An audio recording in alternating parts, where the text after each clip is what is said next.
dan yang terbaik yang tidak akan pernah diambil dari dalam hidupnya. Artinya kita belajar begini, bahwa ada hal yang terpenting yang harus dilakukan oleh Maria. Maria membangun satu persekutuan dengan Tuhan. Itulah sesungguhnya panggilan yang tertinggi di dalam bergereja. Membangun satu persekutuan dengan Tuhan. Karenanya, ketika saudara-saudara termasuk ibu Tuhan Yesus datang untuk menemuinya, sepertinya Tuhan sedang menolak mereka.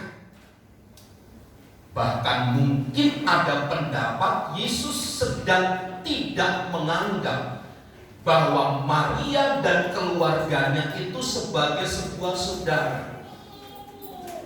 Padahal di sini sedang membedakan, sedang mengajar kita.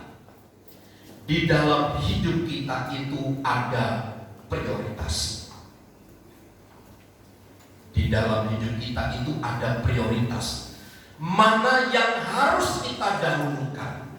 Nah, untuk mengerti dan menempatkan dengan baik mana prioritas utama ini, dibutuhkan sebuah persekutuan dengan Tuhan. Dibutuhkan sebuah ikatan yang begitu erat dengan Tuhan. Sebab kadangkala menurut kita baik, menurut pemandangan kita, keputusan yang kita ambil itu baik, tetapi sesungguhnya baik menurut kita belum tentu sesuai dengan rencana dan kehendak dari Tuhan. Di dalam ayat-ayat yang kita baca jelas ketika Tuhan Yesus berkata, "Siapakah saudaraku, siapakah ibu bapakku?" Tuhan Yesus menunjuk kepada mereka, semua murid yang ada di situ. Dalam ayat yang ke-49, sambil menunjuk ke arah murid-muridnya, "Ini ibuku dan saudara-saudaraku." Siapa mereka yang disebut? Ini ibuku dan saudara-saudaraku. Ini ibuku yang dimaksud adalah bukan Maria yang melahirkan secara manusiawi, secara lahiriah tentang keberadaan Tuhan Yesus di dunia. Tetapi dia sesungguhnya sedang menunjuk kepada murid-murid, kepada orang-orang yang pada waktu itu sedang memberikan telinga, sedang memberikan hati mereka untuk firman Allah itu ditaburkan bagi mereka. Sesungguhnya dialah saudaraku laki-laki, dialah ayah dan ibuku. Berdasarkan pernyataan ini saja kita dapat mengambil kesimpulan sederhana. Mereka yang melakukan kehendak Bapa, sesungguhnya merekalah yang disebut oleh Tuhan Yesus sebagai saudara. Lalu apa arti sebuah ikatan kekeluargaan, kekerabatan antara Tuhan Yesus dan keluarganya, termasuk ibu bapaknya? Apakah itu dipandang sebagai sesuatu yang tidak perlu? Sesungguhnya bukan demikian pernyataannya. Sekali lagi ada prioritas. Dalam konseling pradika selalu saya tanya begini, nanti kalau Anda punya anak, mana yang lebih penting antara kalau wanita, suami dan anak? Kalau suami selalu saya tanya, mana lebih penting antara anak dan istri? kebanyakan di antara mereka selalu berkata anak yang lebih penting, anak yang lebih utama dari semua keluarga itu. Tapi saya katakan saya tidak setuju dengan pendapat Anda. Bukan berarti kalau saya berkata begini lalu anak kita terlantarkan, tidak. Tetapi di dalam hubungan keluarga itu ada prioritas.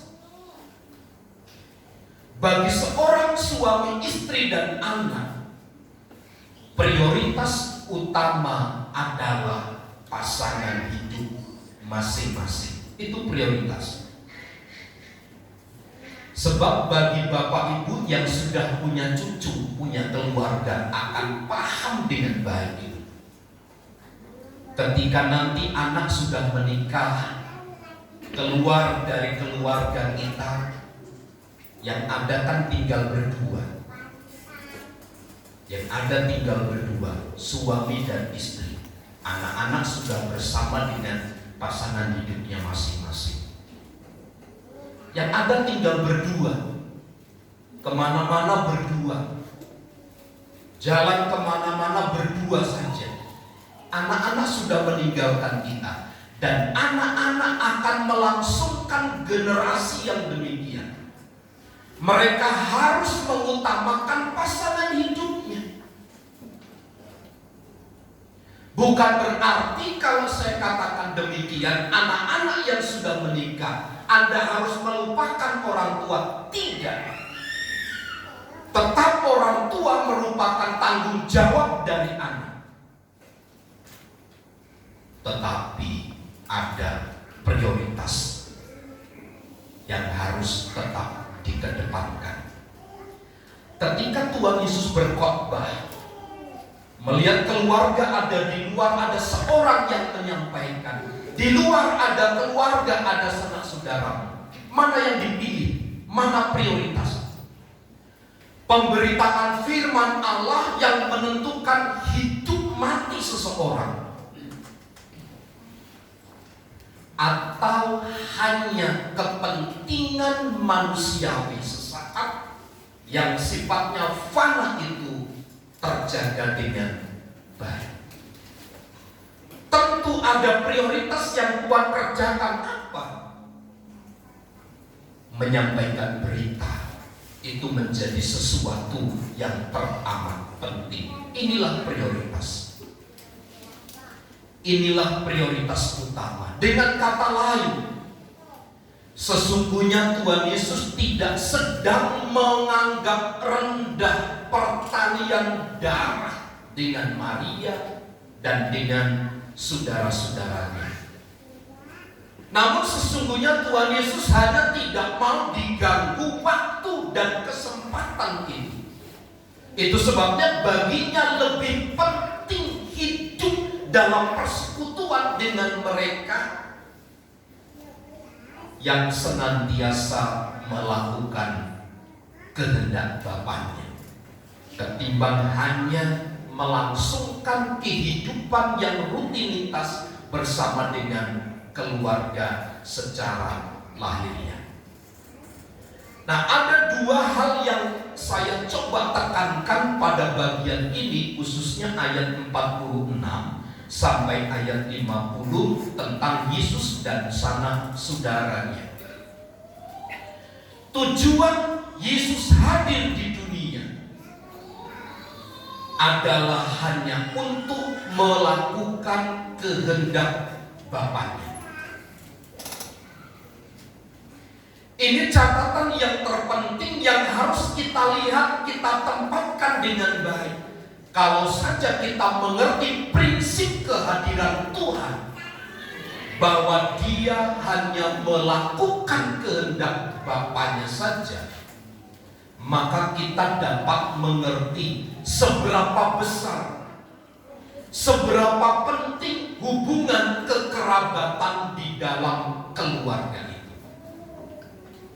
Sebab Bapak Ibu Saudara, ada satu komunitasnya, ada satu komunitas yang lebih mengedepankan kekerabatan, hubungan kekerabatan itu dibanding dengan Tuhan. Dulu saya mendengar, bahkan tadi malam ketika saya bincang-bincang, tadi kemarin siang, saya mengantar ibu-ibu untuk ikut rapat di PIK. Saya dengan 4 hamba Tuhan di situ ngobrol-ngobrol. Iya ya Pak, katanya. Dia sebutkan satu suku. Kalau mereka sudah kumpul, perkumpulan itu menjadi lebih penting daripada kegiatan-kegiatan ibadah. Saya tanya, sejauh mana Pak? Apakah itu hanya dalam waktu tertentu atau dalam kurun waktu yang berbeda? Dia bilang begini, tidak hanya hari Minggu, tidak hanya hari Minggu, tapi hari-hari yang lain ketika ada satu perkumpulan, mereka lebih mementingkan hal itu dan mereka mengabaikan ibadah. Dan salah satu hamba Tuhan itu berkata benar, memang demikian agama. Nah, saya coba berdasarkan percakapan saya dengan hamba-hamba Tuhan ini. Sebenarnya pertanyaannya sederhana. Mana sih prioritas hidup itu yang sesungguhnya? Apakah hanya berdasarkan dapat diakui keberadaan kita? Atau supaya di dalam kekeluargaan, kekerabatan itu terjaga dengan baik? Atau kita lebih mengutamakan persekutuan dengan Tuhan itu sendiri? Nah, kita sekali lagi belajar dari pernyataan ini bahwa tujuan kehadiran Tuhan Yesus ke dunia ini tidak lain dan tidak bukan adalah untuk melakukan kehendak Bapaknya. Sehingga meskipun kesulitan, meskipun gangguan seperti kehadiran keluarganya, itu bukanlah menjadi satu sarana, menjadi satu alat untuk memberhentikan tujuan kedatangannya dunia itu, tetapi justru itu menjadi alat untuk mengkonfirmasi kebenaran tujuan dari kehadirannya di dunia ini, untuk melakukan kehendak Bapa. Pertanyaan atau aplikasi yang harus muncul di dalam hidup kita ini lebih mendahulukan seringkali kepentingan kita sendiri daripada melakukan kehendak Tuhan. Kita lebih penting hobi, kita lebih penting kepentingan kita ketimbang kita melakukan kehendak Bapa. Saya percaya kehadiran Bapak Ibu Saudara di sini salah satunya adalah karena Bapak Ibu melakukan kehendak Bapa. Sebab banyak kesempatan Bapak Ibu tidak ada di sini bersekutu beribadah kepada Tuhan. Bapak Ibu bisa melampiaskan hobi,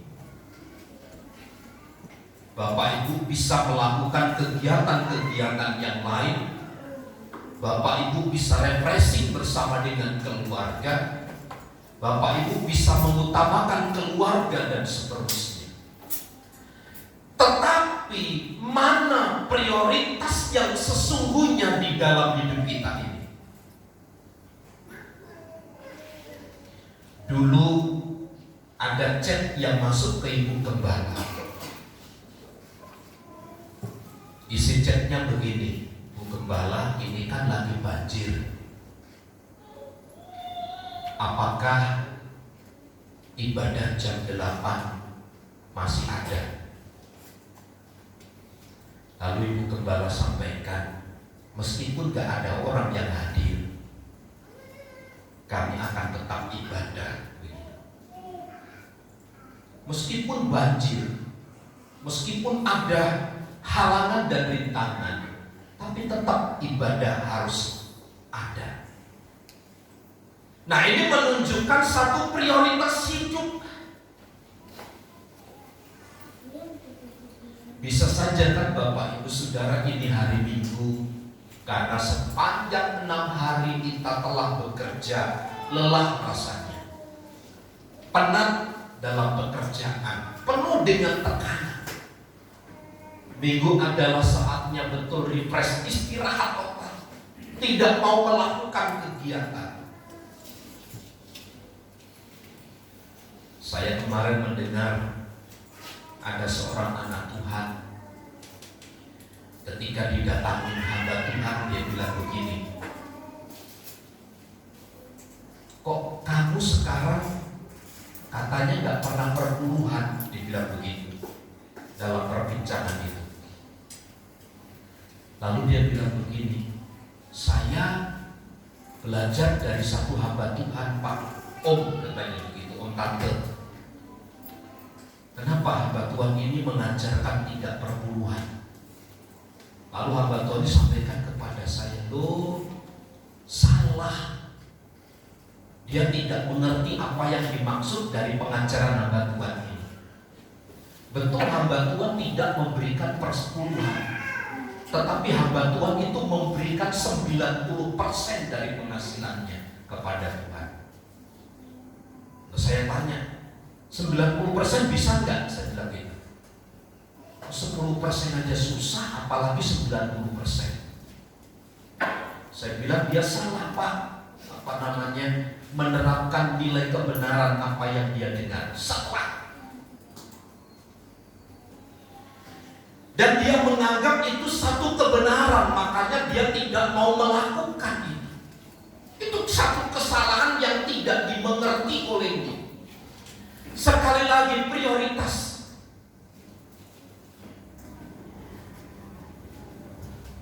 Kalau bicara tentang prioritas, Bapak Ibu Saudara, saya dengan istri punya banyak pengalaman, ya, punya banyak pengalaman. Satu kali ketika kami besuk ke satu jemaat, tidak tahu gitu ya, kenapa hati saya kok sepertinya ada pekerjaan roh supaya pergi ke keluarga ini. Dan tiba-tiba saya tanpa ngomong dengan istri ibu gembala, dia bilang, "Pi, ayo kita ke keluarga ini." Itu terjadi beberapa tahun yang lalu. Kami datang ke keluarga ini, dan kondisinya memang tidak memungkinkan. Kondisinya kurang baik. Lalu di tengah-tengah situasi itu, ibu gembala membeli makanan dan minuman bagi keluarga itu, karena memang persediaan makanan dan minuman tidak ada di keluarga ini. Secara manusiawi, Bapak Ibu Saudara, ketika memberi itu saya berpikir, anak belum bayar sekolah. Waktu itu listrik masih kami yang pegang, bayar listrik gereja, bayar air gereja dan seterusnya. Secara hitung-hitungan matematik gak nyambung. Tapi waktu memberikan semuanya, dikuras habis.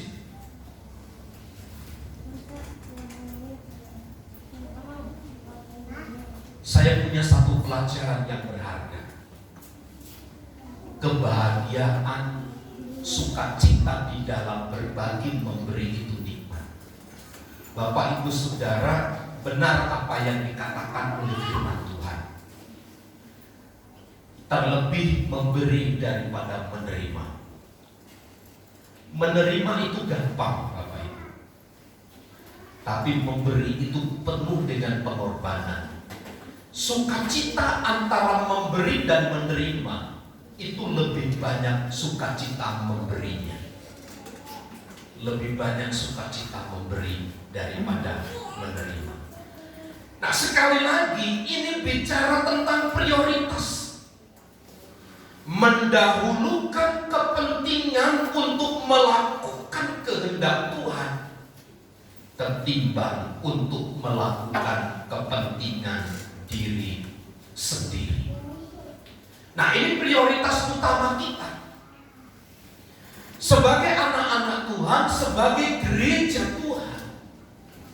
Prioritas kita harusnya berdasarkan kebenaran ini, dengan sekali lagi menunjuk dialah saudaraku laki-laki dan perempuan. Dialah yang bersama-sama dengan aku hari ini, yang bersekutu, yang melakukan kehendak Tuhan. Yang kedua, bagi Tuhan Yesus, keluarga yang sejati bukanlah semata-mata diletakkan hanya pada bagian pertalian hubungan darah saja, tetapi dapat juga terjadi ketika seseorang memiliki satu kedekatan, memiliki satu hubungan, memiliki satu visi, memiliki satu misi, memiliki satu minat yang sama, visi yang sama terhadap kepatuhan kepada firman Tuhan. Itulah yang disebut sebagai saudara yang sejati. Bila bersama-sama satu hati melakukan kehendak Tuhan. Kita belajar hari-hari ini ya Bapak Ibu, orang bersatu hati, orang bersepakat bukan untuk melakukan kehendak Tuhan, tapi orang sepakat, orang satu hati melakukan kejahatan. Ingat tahun 98 krisis moneter di negara kita. Waktu itu saya masih di Jawa Tengah, di sekitar daerah Borobudur. Tapi di sana saya tidak mendengar berita tentang kerusuhan itu. Tetapi beberapa bulan berikutnya saya ke Kota Bumi, saya baru tahu tentang peristiwa itu dari mulut ke mulut. Orang sepakat satu hati bukan untuk melakukan kebaikan, tetapi mereka sepakat satu hati untuk berbuat kejahatan. Seolah-olah menganggap inilah tali persaudaraan. Bersama-sama melakukan kejahatan dianggap ini tali kekeluargaan yang sejati. Nilainya berubah sedemikian rupa. Tetapi Bapak Ibu Saudara, kekeluargaan yang sejati sekali lagi bukan terletak hanya kepada pertalian darah. Tetapi ketika kita memiliki satu visi, memiliki satu tujuan dalam persekutuan untuk melakukan kehendak Bapa secara bersama-sama, itu kita juga disebut sebagai satu keluarga di dalam Kristus.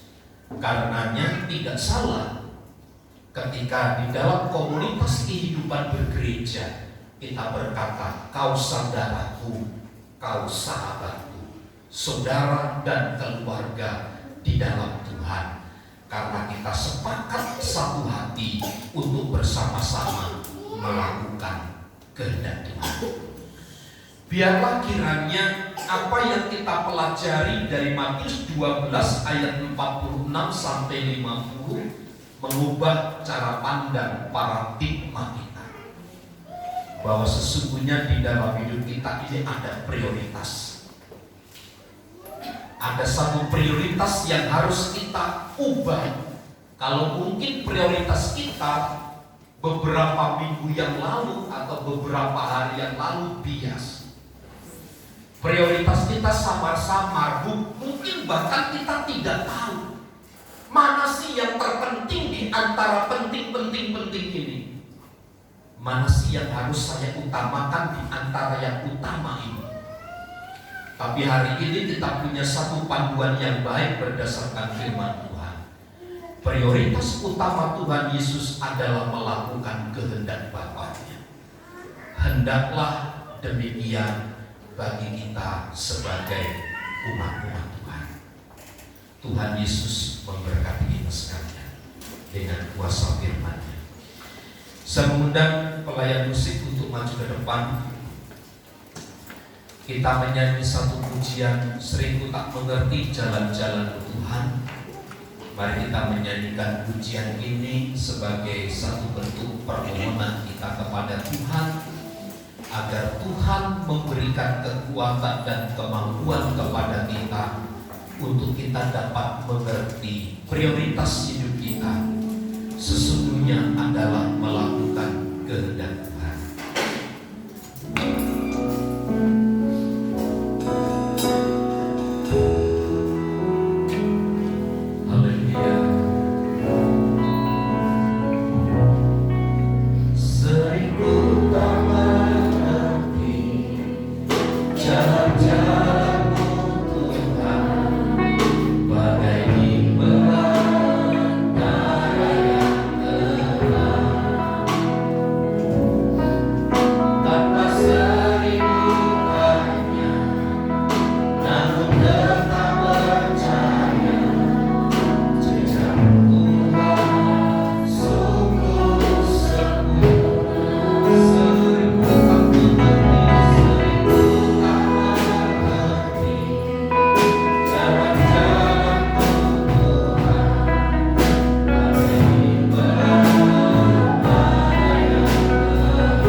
kepentingan kekeluargaan dan komunitas kami.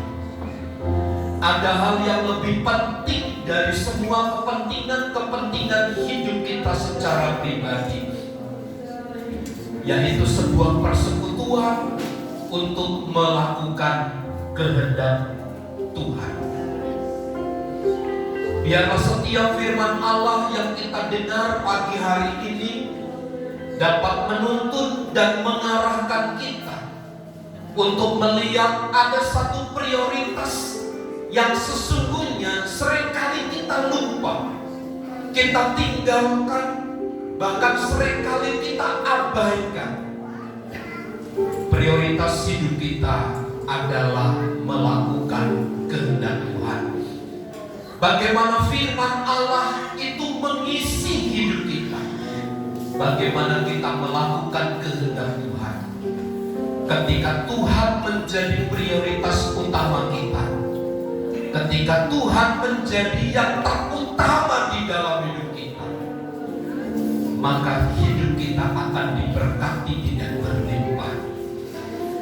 Pagi hari ini Tuhan, kami datang kepadamu. Ketika firman Allah telah disampaikan kepada kami, biarlah Tuhan menguatkan dan meneguhkan kami, memberikan kekuatan dan kemampuan kepada kami, untuk kami dapat menempatkan prioritas yang tertinggi adalah Tuhan. di atas segala-galanya di dalam hidup kami. Karenanya sekiranya mungkin hari-hari yang lalu kami lupa, kami abah, kami sementara mementingkan kepentingan kami pribadi, tapi biarlah hari ini Tuhan, kami akan memprioritaskan Tuhan lebih dari segala-galanya. Berkati setiap kami, dan biarlah ini tidak hanya sekedar sebatas pemahaman dan pengertian saja, tetapi kami akan lakukan di dalam kehidupan kami sehari-hari, agar hidup kami berbuah-buah untuk kemuliaan dan kehormatan nama Tuhan. Kami terima berkat firman-Mu dengan hati bersyukur. Di dalam dan demi nama Yesus, setiap kita yang diberkati bersama katakan amin. Bagi Tuhan, terima kasih Tuhan sudah memberikan menyampaikan firman-Nya kepada saudara-saudara berkat yang saudaraku. Kita akan memberikan persembahan. Saya mulai bertugas.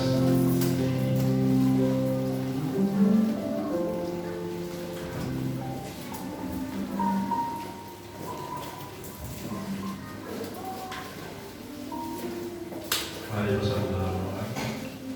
Terima kasih ya Tuhan, Kau sudah memberkati kami, dan kami akan memberikan sebagian ataupun sedikit yang ada yang sudah memberikan buat kami.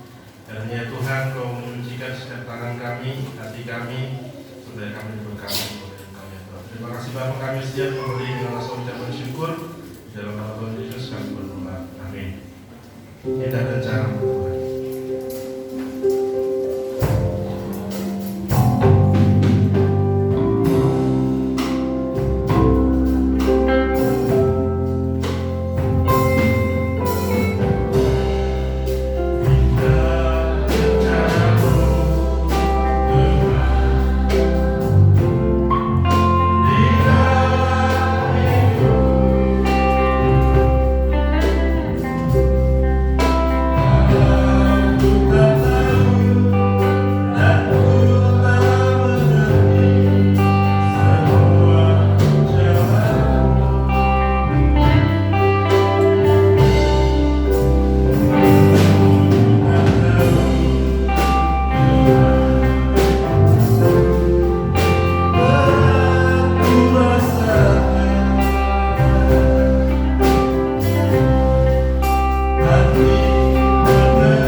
Selamat ulang tahun kepada Ibu Farina, tanggal 19 Oktober. Tuhan Yesus memberkati. Kita berdoa bagi Ibu Simanjuntak yang sakit. Kiranya Tuhan menolong, menyembuhkan Ibu dengan sempurna. Setelah ibadah selesai, nanti saya mohon untuk tinggal sebentar. Bapak Ibu Husin, Bapak Wiken, Bapak Yumai, Ibu Simanjuntak, dan Bapak Martin untuk tinggal sebentar, ya, untuk tinggal sebentar. Demikian informasi yang saya sampaikan. Tuhan Yesus memberkati. Mari bersama kita berdiri, kita akhiri ibadah kita di dalam doa. Kemuliaan dan hormat bagi Tuhan yang telah memungkinkan semua kegiatan ibadah ini berjalan dengan baik, dan berkat kasih karunia dan kemurahan Tuhan kami dapat menikmati firman Tuhan, persekutuan yang manis dengan Tuhan, yang memampukan, yang menolong kami, yang memberikan kekuatan, bahkan melimpahkan segala kemurahan dan berkat kepada kami. Itu sebabnya biarlah lawatan Tuhan, jamahan Tuhan nyata atas pribadi-pribadi yang hadir, baik keluarga, baik rumah tangga. Jamahan dan berkat Tuhan limpah di dalam rumah tangga dan keluarga kami. Kami percaya saat kami lemah, Tuhan yang menguatkan. Saat kami yang susah, Tuhan yang menghiburkan. Saat kami sakit, Tuhan yang menyembuhkan. Saat ada masalah, kami tahu ada kekuatan Tuhan yang menopang kami. Kami berdoa bagi Ibu Farina yang Tuhan pertambahkan usia 1 tahun lagi. Semua karena kasih dan kemurahan Tuhan. Engkau memberkati dengan kekuatan dan kesehatan. Berkati rumah tangga keluarga ini Bapa. Menyerahkan Ibu Simanjuntak yang sedang sakit, kami berdoa dari tempat ini, Tuhan lawat, Tuhan jamah, Tuhan sembuhkan dalam nama Yesus. Darah domba anak Allah mengalir atas hidupnya, memberikan kekuatan dan pertolongan. Kami berdoa berkati seluruh jemaat Tuhan, baik yang hadir di tempat ini, baik yang mengikuti ibadah di rumah kami masing-masing. Berkat Tuhan yang sama tercurah limpah atas hidup kami. Berkatilah bangsa dan negara kami.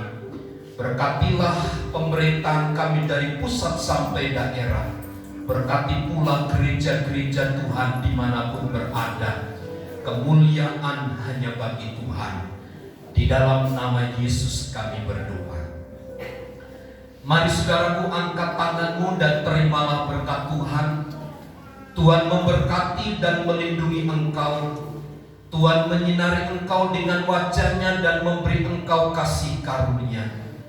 Tuhan menghadapkan wajah-Nya kepadamu dan memberi engkau damai sejahtera. Kiranya kasih karunia Tuhan Yesus Kristus dan kasih Allah serta persekutuan Roh Kudus menyertai kita sekalian saat ini dan sampai selama-lamanya. Kami terima segala berkat Tuhan di dalam nama Tuhan Yesus Kristus. Kita semua yang percaya dan diberkati bersama katakan amin. Bapa, terima kasih.